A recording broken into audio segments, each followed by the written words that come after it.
अविचल है, उस आत्मा रूपी राम के ऊपर नजर रख करके जिंदगी का चला। राम ही तेरा जीवन साथी, मित्र हितैषी सब दिन राती। राम ही तेरा जीवन साथी। जीवन साथी यानी हमारे जितने भी बाहर के काम नखरे वगैरह चलते हैं जिंदगी के, सारे आत्मा के आधार पर चलते हैं। मृत्यु और कुछ नहीं है, संसार का बिछुड़ना नहीं है। आपका एक मित्र था जो आपके निकट था, आपके ही भीतर था, वो आपको छोड़ के चला गया। अब आपको लग रहा है संसार छूट गया, और संसार छूटा नहीं है, संसार भी छूट गया। क्यों छूट गया? कि वो साथी छूट गया जो एक था। एक के जाते ही बाकी सारा छूट गया। यानी आपके आत्मा के जाते ही आपके आंख के देखने की शक्ति गई, नाक की सूंघने की शक्ति गई, लाश के आगे इत्र रखो, हीना मोतिया जो भी हो, उसको कुछ पता नहीं लगेगा सुगंध कैसी है।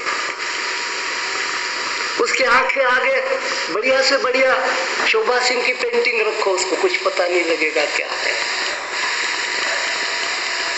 क्योंकि ये सब जो दर्शन करवा रहा था, ये सुगंध दिलवा रहा था, ये श्रवण करवा रहा था, कुछ और ही था। अब उसको ही हम सदा भूले बैठते हैं।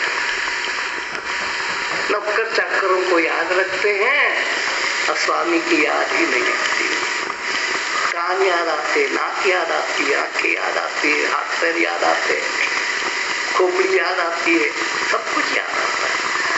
लेकिन जिनके मन पर ये सब काम करते हैं, जिनकी चेतना के कारण ये सब काम करते हैं, वो चेतना याद नहीं आती, वो राम याद नहीं आता, वो आत्मा याद नहीं आती। 2 दिन के हैं ये जग वाले, हरि अंग संग है जन्म मरण।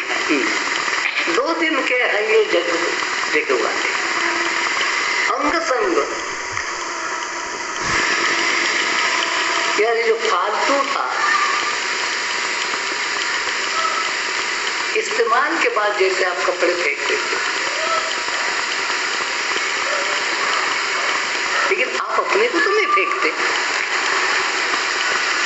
आप कपड़े फेंकते हो, कपड़े बदलते हो, खुद वही के वही रहते हो। 2 साड़ियां फट गई फेंक दी, 2 ब्लाउज फट दिए फेंक दिए, 2 धोतियां फट गई निकाल दी। नहीं, आप अपना चमड़ा तो नहीं उधेड़ते, वही चमड़ा रहता है आपका, लेकिन चमड़े के ऊपर जो लदा हुआ है वो आप फेंक देते हो, क्योंकि वो कृत्रिम है, बनावटी है।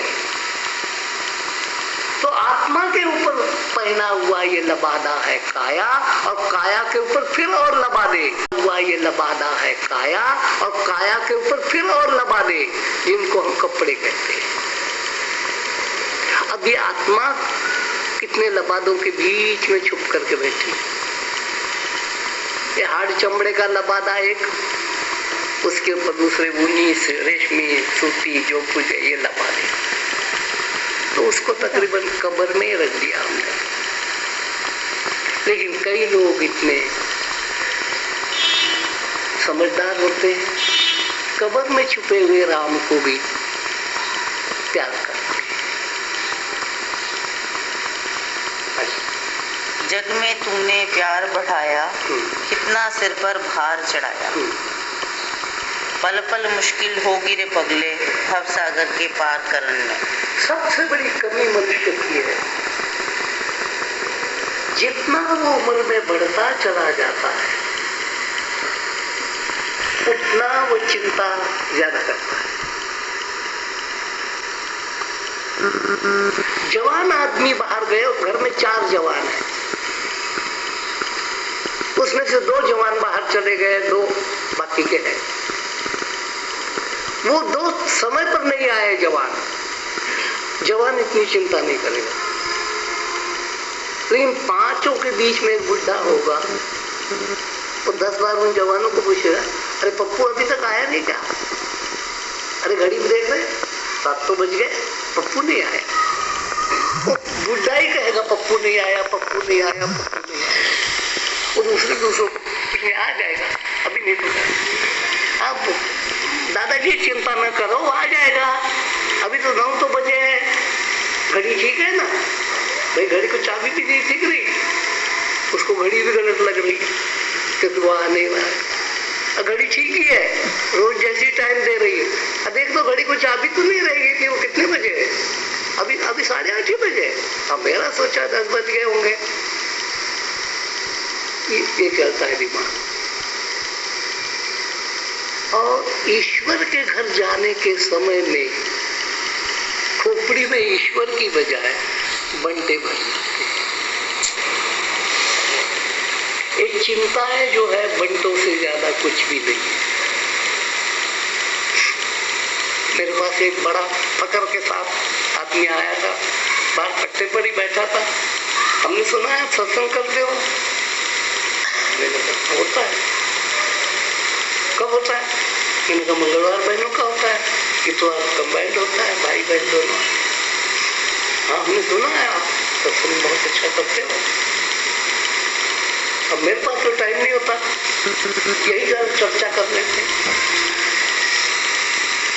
क्योंकि संडे को मैंने कहीं जाना होता और ट्यूसडे का सत्संग बहनों का होता है, उसमें तो आदमी आ सकता है लेकिन शर्म आती है।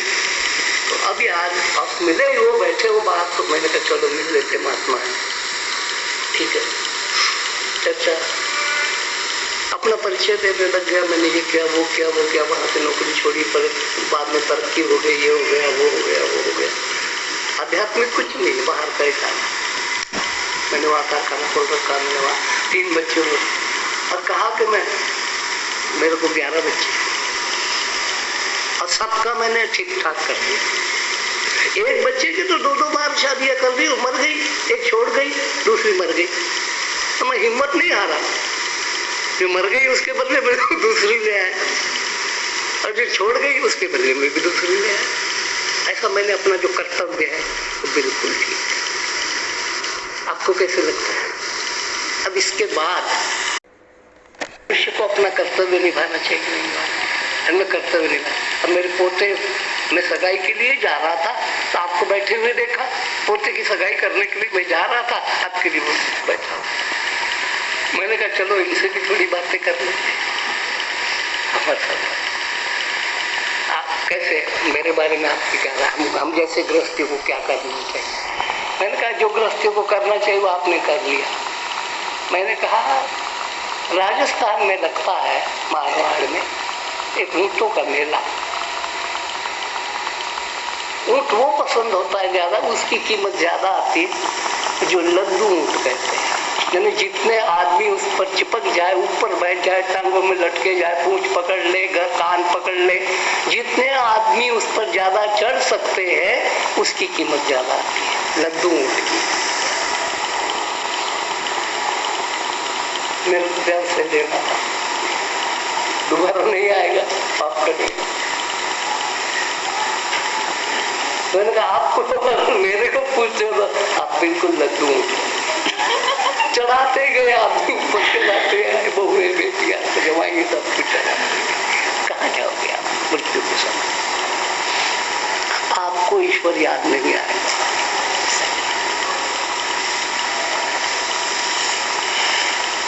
संसार के चीजों से लगाव मुक्त होना राम की तरफ है। संसार को आप फेंक नहीं सकते। कोई आदमी आज तक पैदा नहीं हुआ कि जिसने संसार फेंक दिया है, खराब है संसार। आप किनारा कर सकते हैं। दाएं से बाएं आदमी हिमालय को कर सकता है।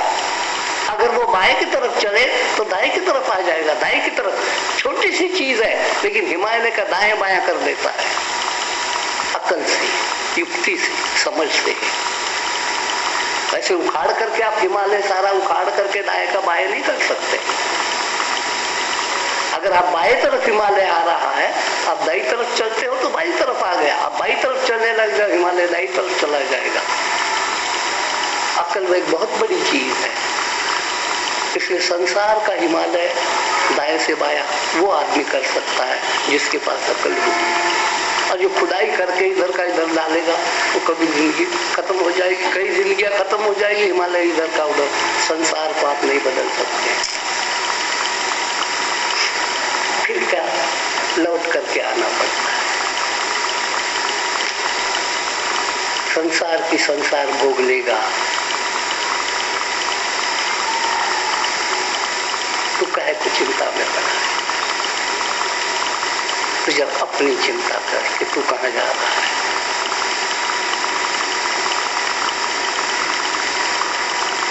संसार को बदलने के सारे प्लान ज्यों के त्यों धरे रह जाते हैं, इंक्लूडिंग गांधी जी। वैसे ही दंगे हो रहे, वैसी शराब चल रही है, वैसी गौहत्याएं हो रही है, कोई फर्क नहीं पड़ा। उससे ज्यादा मेहनत करने वाला आदमी कोई नहीं आया हिंदुस्तान। अभी स्वराज मुहिम मिलने आई थी, कभी गांधी जी का पोता 24 घंटे शराब में डूबता रहता बम्बई, जिसने नशाबंदी की सत्याग्रह की।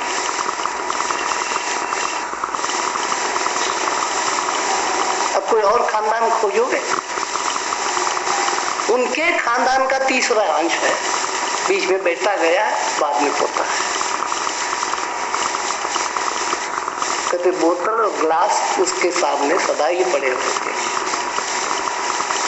और मुंह से गालियां बकता रहता है। किसको? तो यहाँ ऊंचा खानदान, नीचा खानदान, सत्पुरुषों की संतान, राम की संतान, कृष्ण की संतान किसी काम में नहीं आती। अपनी निजी साधना चाहिए। कृष्ण के खानदान के आदमी भी बहुत बिगड़ चुके होंगे, इस समय होंगे कोई तो कहीं कोई। राम के खानदान के भी बहुत बिगड़ चुके हैं। नित्य निजी व्यक्तिगत साधना है, तो इसलिए इस व्यक्तिगत साधना में ध्यान रखना पड़ता है और संसार के होते हुए संसार से अधिक होना पड़ता है। सरोवर का कीचड़ नहीं निकाला जाता, लाख कोशिश करोगे इस संसार का कीचड़ कभी नहीं निकलेगा। हाँ, आप कमल बन करके इससे ऊपर उठ सकते हो।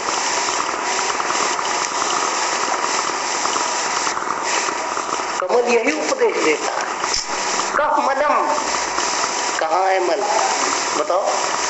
आप कहते हो मल है, मल है, मल है, कहाँ है मल? देखो मेरे क्या रंग है मेरा, और कीचड़ में से निकला और मिट्टी कोई नहीं लगी, कोई गर्दा नहीं, कोई मिट्टी नहीं, कोई दाग नहीं, कोई कीचड़ नहीं, और नीचे का कीचड़ बदबूदार और इसका जीवन खुशबूदार। कहाँ बदबू, कहाँ खुशबू? बदबू में से खुशबूदार निकला, कीचड़ में से कमल निकला। काला काला कलूटा कीचड़, तो क्या गुलाबी रंग उसका कमल का।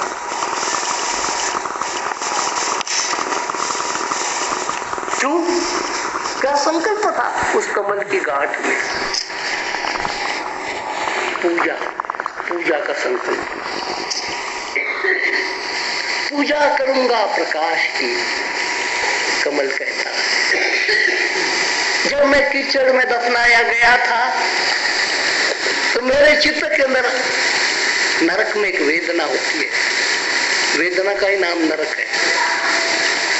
किसी भी प्रकार की वेदना आपने जब आती समझ लेना चाहिए नरक में हो।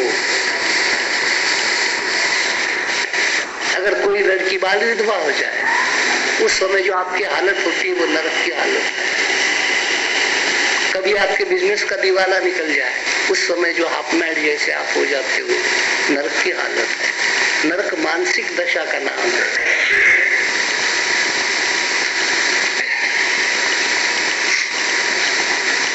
कहीं ऊपर सो, इधर उधर कोई नरक स्वर्ग नहीं है, सब कुछ आप में है। दिखाई दे तब, आंखें खुलेगी तब दिखाई देगा। नरक भी है, स्वर्ग भी है। उस नरक में पड़ा प्रभु को पाना होगा तो प्रभु के बल पर पा सकते हो, संसार के बल पर नहीं, किसी गुरु के बल पर नहीं, किसी संप्रदाय के बल पर नहीं, किसी धर्म के बल पर नहीं, केवल ईश्वर के बल पर। और उस गांठ में वेदना जागी,